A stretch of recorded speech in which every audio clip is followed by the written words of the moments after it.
Hello.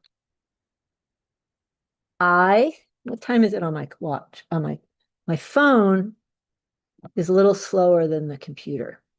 Hi, I'm Jane Frizzell, and this is Office Hours, which meets every Wednesday at 3 p.m. Eastern. And this summer, we are concentrating on what could be called tense horses, or tension in horses. Last summer, we talked about sleeping beauties. Major Lindgren called them sleeping beauties, horses that are deemed lazy or stuck, and how to liberate them.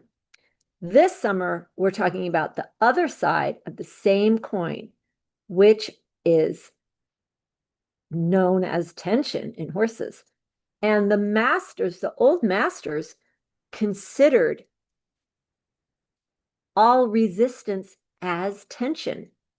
In fact, the French cavalry had a motto. I can't say it in French, unfortunately, right now. I should be able to. And they would say it over and over, decontract, decontract, decontract.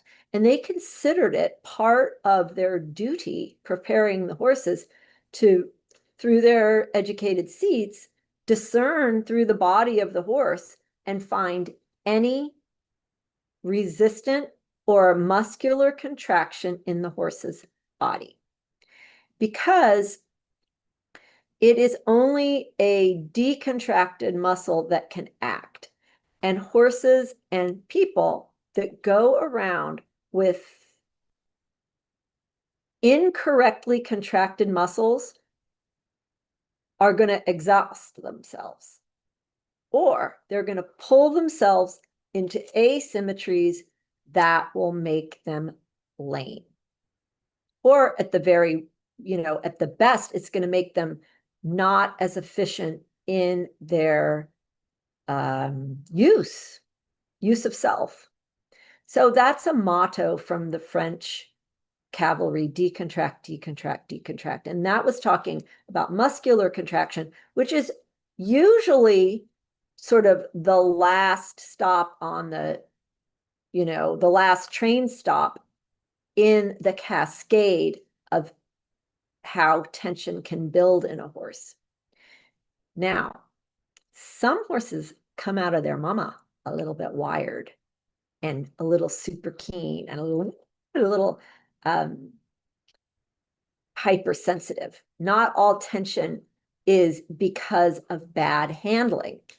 And some breeding, not much, but some breeding wants a super keen horse.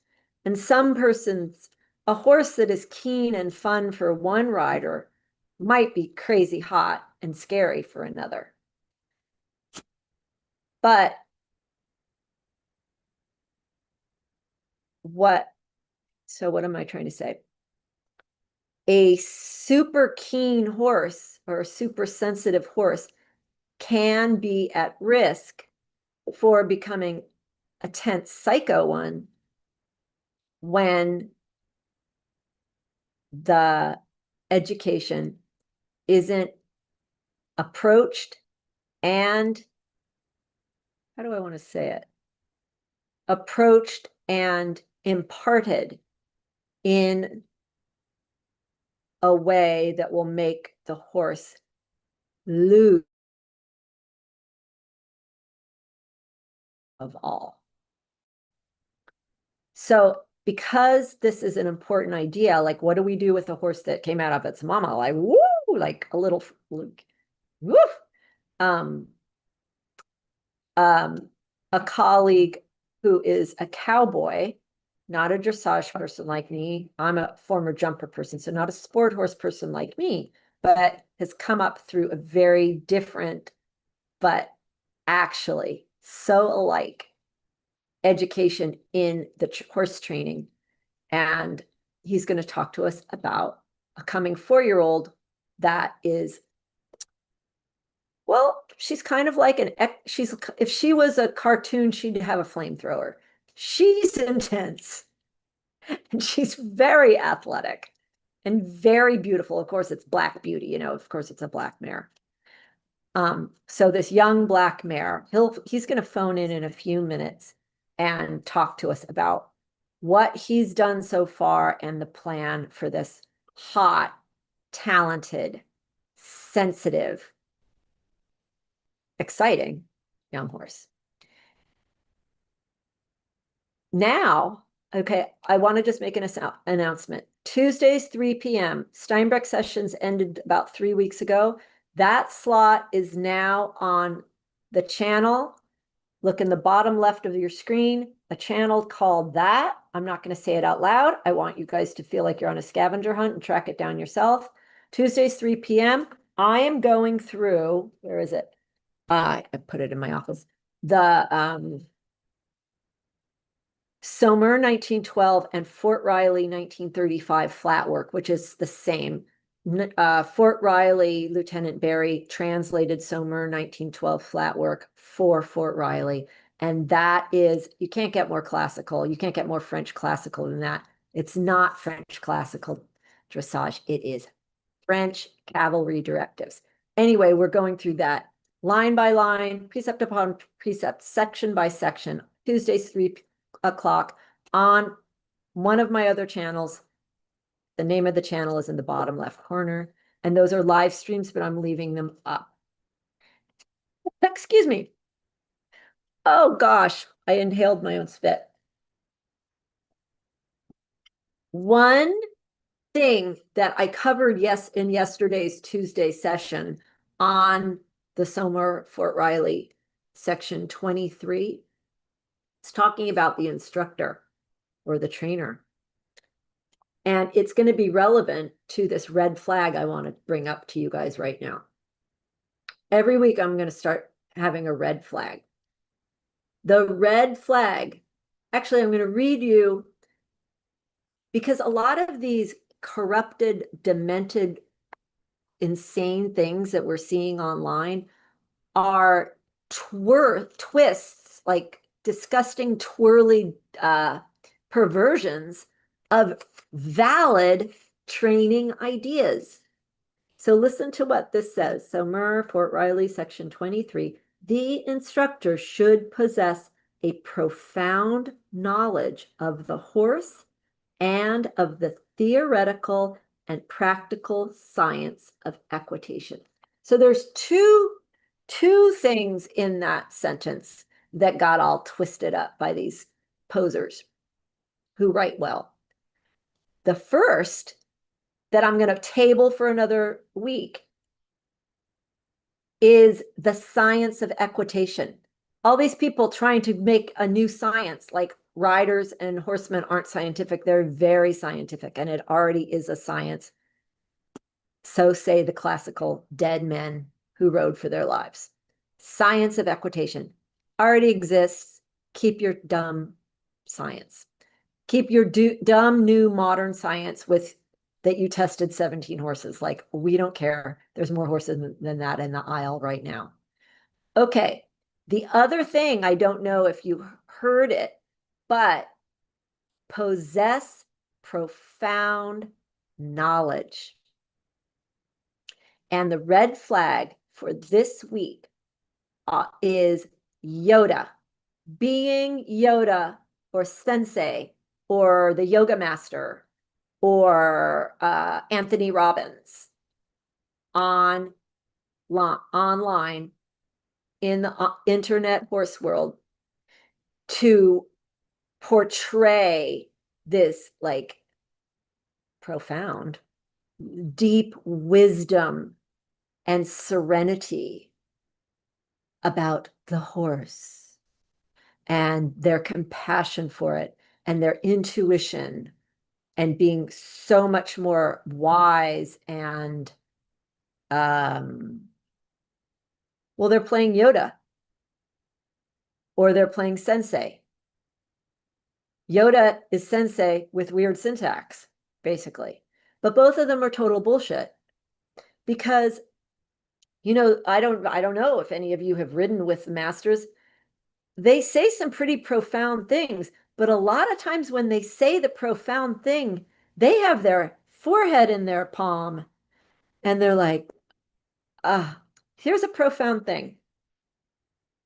Tell me how this sounds. Does this sound like super wise? Motion, motion is the element of the horse, and all motion starts in the hindquarters. Okay, so that's pithy. That I could go off on a big Yoda thing. The question about a statement like that, and it sounds good.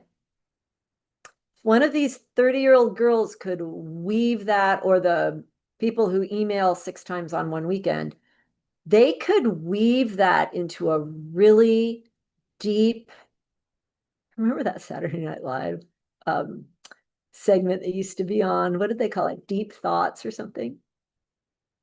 Anyway, that made me think of it, sorry. They could weave motion is the element of the horse, and all motion starts in the hindquarters into a really profound, beautiful, prosy, delicious, gooey dopamine hit for their Instagram essay or wherever they share it. So who said that quote? Steinbrecht said that quote. And when he was saying it, he was meaning it starts in the hindquarters. Don't dick around with the front until you get that started. That is what he meant. So I think you get my gist. It's not Yoda. It's practical, and they meant for you to do it. Here we go. Hi, Jim. Let me put you on speaker, and then we'll make sure it's working. Hang on. Got a lot of static. Suddenly I'm on a bad area, I guess. Are you driving? Yeah, I'm going to see if I can get to a place that's a little better. Well, thank you. It's okay, though, because the people who are listening, I feel it's good for them to listen through some static and having things not be so perfect ideal. It's good for their training. What do you think? Okay. I guess, yeah, they got to pay attention.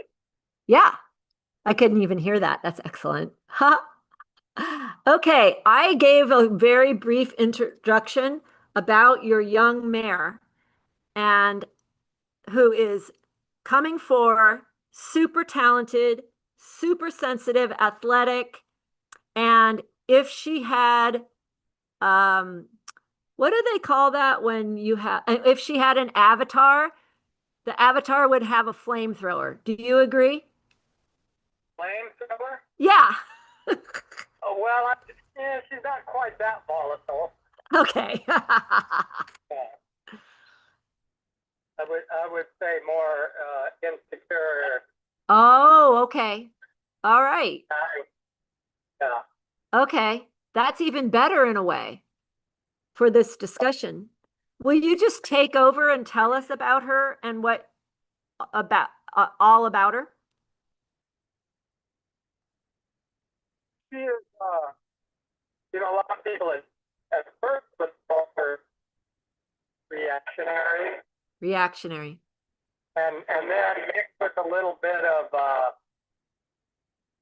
headstrongness, but that's a hard call to make because sometimes I know the people who raised her and a little bit spoiled about that. Okay, a little willful. Sort of not, no boundaries in a way. I see, yes. Soft, they needed to be firm. Ah. Like I've said before, if I could turn a horse into submission, I would rub that trough. If you could what a horse into submission? Oh, it's all scratchy, the phone is. Oh, you're in a bad cell spot, I think. Can you hear me okay? Now I can. What did you say about submission? That you could rub a horse into compliance and submission. I would be rubbing the hair off of them. Yeah, that's right. That's well said. I'm going to repeat that so people, I don't know, it is hard to hear and I'm going to repeat it. Jim said, if you could rub a horse into submission, he'd be rubbing the hair off them. Yeah. Yeah. Yeah. Um, so Wait, before you go on, will you talk? What is submission? what is submission? Well, that's a good question. I think you described it in your little book, but I did. Maybe I I should read it. I sorry to say I can't quote it. Well, it's not um it's not giving up or anything like that. It's more like agreeing and understanding, wouldn't you say? Yeah, it's way better. Submission is one of those. What'd you say? Say that again? Submission is one of those words where people associate dominance, like you're just going to dominate the horse and cause him to hit and break him, and you know, they get people nowadays triggered by words like that. Yeah, they think it's like some 50 Shades of Grey thing or something. Obedience doesn't quite cut it either. That's right. And actually, I just don't bother using those words uh, in my language that much, but just because they're misinterpreted. Yes. Yes. In agreement is the best way. I think So I stay away from all the sort of modern, leadership and relationships and all that. yeah, all the TED Talk language. Uh, she's learned to say about uh, her sort of headstrongness and then her reactiveness. She's learned to sort of temper her reaction because she's comfortable with what's going on. And what is going on that made her comfortable? Well, for one thing, a lot of repetition. If you want to get into some silly stuff, when it comes to the very early breaking and training, she was horrible to paw. To stand there, she never got taught any sort of patience of like, okay, you're going to stand here, because she'd never been in cross ties. I still haven't, but I don't have cross ties at my place, kitchen run. And she wasn't ultra broke. She wanted to pull back. I got her way better at that. But anyway, the pawing was driving me nuts. I bet. I hate that. What I did was I had a bunch of branches and sticks and pieces of lumber and everything, and I put that at her feet. Ah. And I let her, because if she'd stand there, nothing would happen. But if she, it was sort of like self-correcting behavior. Because if she were like the pawing and getting a little frantic, she'd hit those boards or the branches or, get a little bit tangled up, and she's smart. Now, I watched it a few times. But some people might take issue with that approach, but it actually helped her. And I spoke to her too at the time, but it finally got to where, and I can watch her from the house now, and I can tell her she stays very quiet now. That's good. I've done similar things and I've gone in the house. I've left them there and gone in the house and then Well, sure, that's eventually what has to happen. So anyway, comfortable with being tied up. You know, this is all very green, getting horse stuff. But does it Really sure isn't it important for them to learn later? What if they can't sit quietly at their desk and pay attention to the teacher? How are they going to learn? Yeah, I mean, it's, yeah, they're and I'm probably missing some ways to describe their mental state. But so then, you know, I was injured. Well, I was recovering from my knee surgery, Yeah. and I did send her to a doctor. Basically, just did what 40 years, and he did. I left him there. Left her there 30 years was just enough. 30 days? 30 days. I'm sorry. and then got back. So, but basically, she's only had saddle. How many days? 60? Yeah, 6 days. Really not that many rides. Yeah. And is your phone making like really buzzing noises? I don't know if it's my phone or the microphone. How's that? Might be the microphone. How's that? I was doing it when it rang. Well, okay.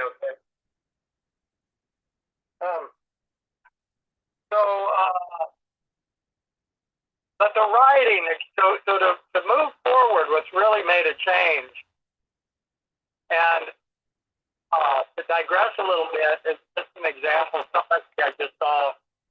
There's a video going around, a horse on her back getting exercised or something, and they're sort of leg yielding and moving sideways and doing this and this and that. And everybody thought, oh, that's very good for a high-strung horse. No. And I thought and I actually commented, I said, high-strung or a horse very uncomfortable with the way it's being ridden. And, you know, I got a lot of, what do you mean? Because it was really awful. The person just throwing the horse sideways and throwing it again. There was no rhythm. There was no pattern. There was nothing the horse could latch onto. Could understand. And understand, which comes back to our figures. Right. And the training figures. That's the repetitive nature of the lesson is, you know, we don't care how you're framed, you're young, we don't care that much about the contact, but we do care is that you can stay on a line, any particular line, because I'm not riding in a dressage arena. Right. You know, there's trees, there's lines, there's leaves on the ground, there's that you could hit the same spot like 3 times in a row. That's great. And go quarter circle to quarter circle to quarter circle, the band, and walk and trot. And it's very, you know, say a horse is nervous for so-called high strung, just go. Just go forward. Yes. And I've never had it really not work. And then they find a place to stand still quietly. And the world is great. Yes. So, and then I've introduced, you know, because I've done some turns on the forehand, I've introduced leg yield and walk, just a little bit, and then a little bit about the other day about contact, but just taking, you know, because she's stuck on a loose rein, so she goes forward. She's not completely dedicated to the leg as far as front of your leg. She's completely what to the leg? She's not the leg, right? She doesn't know that really. You know what, Jim? Let me go see if I wonder if this phone. Sounds like there's like a fire in it.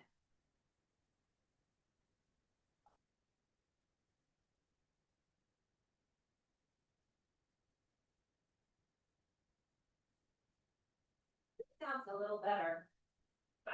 This sounds, I don't know if it's the line or the phone itself. Sorry, everyone. I'm on a landline. Yeah. Okay. gave me was making this noise. Oh, While it was ringing. So yeah. Yeah. it's a little better right now. Yeah. I don't know why, but we'll go with it. Okay. So you're talking about riding this youngster to spots that like in the arena, like we're going there, we're going there, we're going there. And that, so, planning where you're going early and in advance. And that settles her. I know. I know. That's a good one, right? Um, for those of you who don't know, that is a very early instruction in Major Lindgren's exercise manual in the how can I describe training exercise book. Okay. So knowing where you're going and teaching her that you know where you're going and you're going together is settling her. I want to bring up that that corresponds also with French cavalry directives, which we could call French classical dressage in reality, where they would say where I want, when I want, as I want. So she's already learning where we want, isn't she? Yeah. So cool. Yeah. Uh, and she's given me little moments where I it makes me smile that I see you get a glimpse of the future. Yes.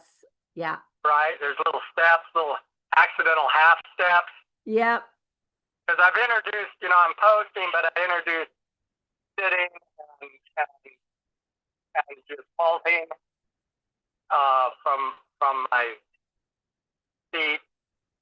I just exhaling, lifting my chin, becoming nothing. Yeah. For sure. Yeah, you're getting very good at that, but that's a natural way of squaring up. A natural way of what? A really natural way of getting square. Yes. On four corners. Yes, because her body is remodeling to manage that load really well. That's wonderful. Yeah, this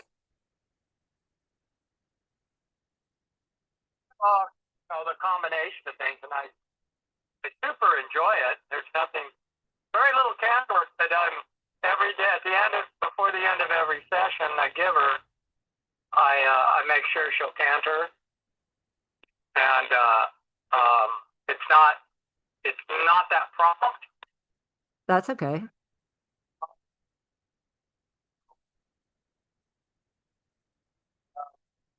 But she's going, and she's maintaining it longer and longer without really. Right. So, It's interesting because I'm preparing the canter segment of the warm-up. I wrote out the trot segment over the winter. And so I'm going through what Steinbrecht said about canter, which is a really long chapter. It's actually the audio book of it is 2.5 hours long, and it will be uploaded on this channel very soon. But what he says is what you're saying, is that you just see if she'll canter. You don't expect her to continue forever or for even a long time in her green starting canter. I think it's more about the first few steps. Yes, that's where the athletic benefit yes. That's going to be a trend. So I wouldn't expect her to carry that very long, but as long as she's comfortable carrying it, I'm going to go with it. Yeah, and the quality of the strike off is probably better than she could carry for going around and around and around. And I'm also introducing, there was a time where I'm in a canter on a lead, and I put my outside leg back and kind of push them over and sort of push them into it. I don't do it anymore. How do you ask for the canter now? How is this young mare learning it? We're talking. So you ask the baby the same way you ask a world-class horse, a world-class competitor. And how are they going to learn? Because if I have kind of an oval arena there, it's better in a corner, but as you come through the corner, if they start understanding inside weight, and you, although, you know, your reins are already sort of no contact, but if there's a little bit of contact, inside weight, release inside rein. Yeah. You know the kiss from my little, you know, he goes. Yes. That's it. So you use the seat, the aid that she feels through your seat, plus the voice aid if she doesn't understand it, this kiss. The voice aid comes with it. Okay, and that makes sense at this stage. I don't think we told the people that this is a black Lusitano mare. Is that right? Yeah. Yeah. I just wanted people to be able to picture this going on, what type. And she's a very modern, very beautiful horse. Very. Well, from a distance, think she's thoroughbred. Yeah, she's light. Yep. But she's striking enough people, and she's still like kind of thin, kind of gangly. Yeah. It's not quite for you. Yeah, and when that time I saw her, she's the type that will like squirt out from under you if a leaf blew right at her tummy. But now that she's learning to stand in a pile of leaves and boards, I think that's wonderful. You there? Oh, we can't hear you. Something happened.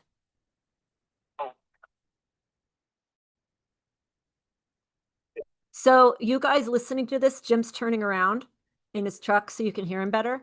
But in a couple days, the transcript will be available and it'll be on the YouTube. And I think you guys can download the transcript and it'll be clean and readable and comprehensible. So, and do think about what, I would go have to sit if I wanted to see a young horse being started or the 65th day of its training, I might have to sit in an indoor or somewhere with rain pounding down on you couldn't hear anything. And how are you going to hear the trainer and watch what's going on? And you couldn't rewind it. So I really feel like the difficulties, because I am a little inept with technology, I think it's good for you guys. I think too many of you guys are really spoiled by the internet, just sort of like foundering ponies in a way. You need to get your grain cut and you need to get your head in the game, and it's got to be a little bit harder. And then you're going to get the riding that you want. Okay, Jim, you still there? I gave them a pep talk. Yes, it sounds good, actually. I can hear you pretty well. I'm blaming it on the landline. Okay. So you basically have walk, trot, and canter strikeoffs, and she's understanding to follow your weight if it goes a little sideways, and she can stand still. That sounds good. I'm sure she's when I halt, but she stays there. Very good. I keep the leg on, but she's kind of just more passive. Well, that sounds like a good curriculum for a young mare. And I had one other thing I wanted to bring up with you here on the phone, and I do want anyone listening to hear us discuss it, because you and I have so this is this black Lusitano mare. Jim and I have talked about live streaming or sharing the training going on with this mare, but both of us have a little bit of a half halt in our hearts because of the sort of the venom and ignorance of the public, from the internet public horse people. So we have thought, well, should we get On on what exactly? on us live streaming the black mare, or maybe that that hot gray horse you have? We have uploaded a few of him, and Jim will come back another time and talk about that horse. That's very interesting for talking about tension in horses. I invite. Yeah, I get me. We could do it by invite. Yeah. And would it be only people who are in this program who have done their homework, so to speak? I don't know how to do it because more people are now watching this office hours than I'm aware of, that have gone through 101 through 105. I really think that they need to go through 101 through 105, which covers the old masters' ways of doing things so that they could understand. What do you think? Well, what I would want to avoid is the same thing that happens with Facebook. Yeah. You can put something on there Yeah. very correct or very straightforward or real time. The things aren't perfect, and you will get, Yeah. well, I do it this way, and that's not quite right. You're having problems with this and that, and you should do this and you should do that. People who maybe they've trained too hard the whole life. Maybe two. Most of them, I don't think, can canter on a circle. And this is one way you just hit on something, because one way I was thinking about it when I was thinking of bringing up this question with you in this live stream is I've thought about when people have sat at my arena watching what's going on, or when I have sat at one of my teachers or a colleague's arena about manners. And I just don't think that that's happening these days. What do you think? Manners, and it's sort of like deportment in the horse world. Like, how do you behave when you're out and about in the horse world in another person's arena? Because basically, we would be opening up our arenas. Would you let someone sit on the edge of your arena and make faces and type into their phone?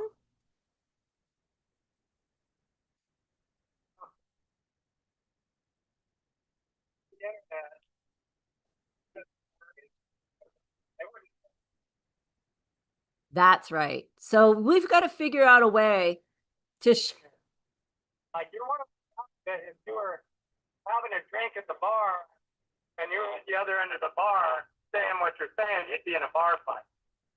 That's it. I mean, somebody's going to clean your clock, but you're hiding behind your keyboard and your screen, so you're safe. Yeah. And but anyway, but I not that I'm afraid of criticism, but criticism from educated people. We welcome that. The thing is, it can't be open for. It should be open for education and not just discussion. Yes. Yes. And this, yes. Content's very good. I mean, some of the things, we talked about your little blurb from 106, I think. Yes. You did a screenshot. It was about the difference between German and French, but before that, it was about when the forehand gets light. It was a summary. Yeah. And it's just pure gold, some of this stuff. Well, thank you. I had good teachers. Yeah, and at least it is to me, and you would hope that somebody read that and get as much inspiration as they would from lesser internet, Yeah. what do you call them, influence? The influencer, the IRC, influencer riding culture. Well, I think that we can return to we don't have to hurry. We have lots of horses to train, and I do want to be able to share the good training and the progress in real time that people see. Yeah, with the horses that are going, we do walk them 20 minutes before we start the warm up. We do the warm up exactly like this. We do. I would love for people to be able to see that. But right now, I don't think they have the self-discipline to sit through the 20-minute walk. And I don't think they should get to fast forward ahead and see the interesting stuff when they're not going to sit through the warm up. What do you think? Yeah, it'd be like watching an artist paint a painting, a masterpiece. Might take them months. It might take them months. And that's,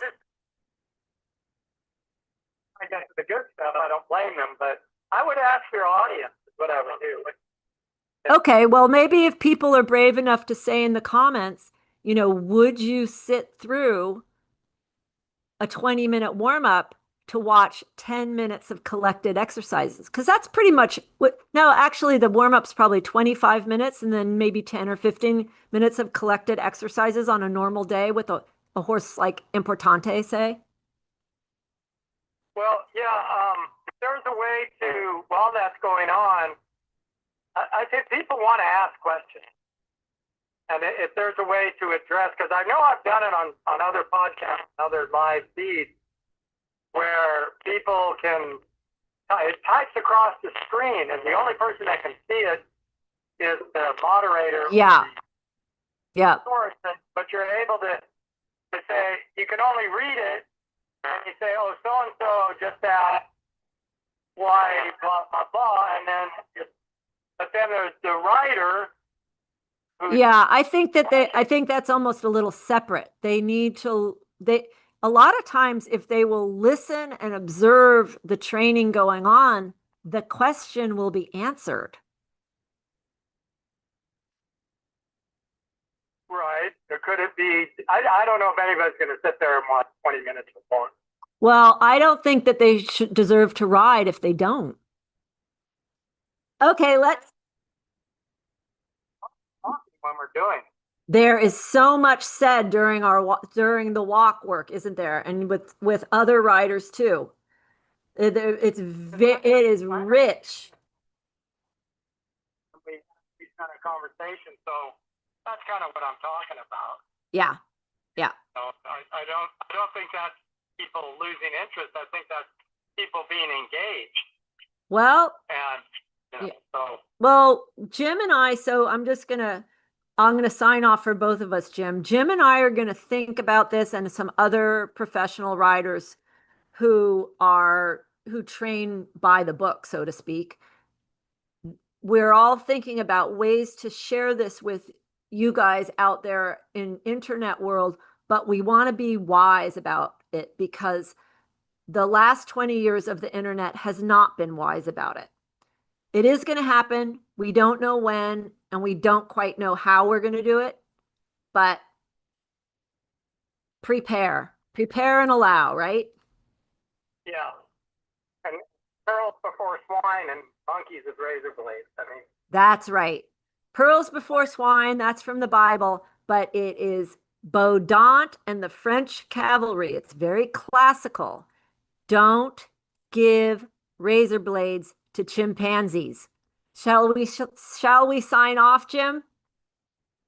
Yeah. Thank you. And please, I want you to come back in August, please, and tell us let's talk about that big gray horse that you've soothed.